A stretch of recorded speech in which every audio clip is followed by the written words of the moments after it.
The fifth message that we find from the book of Revelation, because we're in a spiritual war, because God is still at the controls, because we need a fresh vision of Jesus, because things are not as they seem, that we need to live discerningly. Live discerningly. That's something where we need to keep our eyes open, that instead of just charging on full pace in our lives, that we spend the time in the morning, perhaps we spend the time before we go into anything, and we ask the Lord, what is it that's going on today? Would you help me to discern what the enemy's doing, what's going on in my own soul? Because the enemy will quite often just pick things inside of your own soul to pick on. He'll use them as ammunition against you. He'll use those to feed the fire. He'll use those to divide you and create an us and them with other people. He will take the things that you even think that are strengths and use them against you. He's so good at this. He's so strategic. And so we must live discerningly. The Apostle Paul says we're not unaware of his schemes, that in this we know that the enemy is out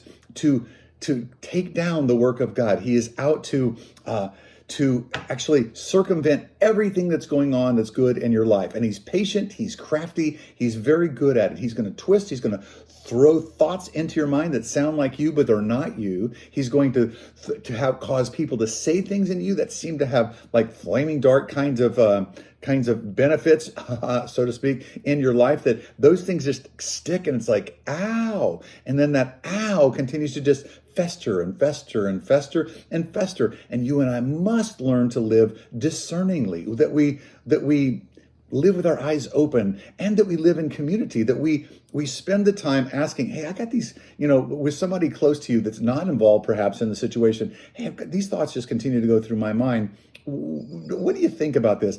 Is this me? Is this the enemy? Is this what's happening here? And when we live in community, we're not as susceptible, because we have mirrors. We can say these things to other people, and they can reflect back to us, I don't think so, or yeah, I think so, or this is right or that's right. Just don't get involved in this with somebody who's just going to bandwagon and say, oh yeah, those people are so bad, and they're not going to get on board with that. But instead, that we ask people that are mature and that can help us to see straight, so that we live discerningly.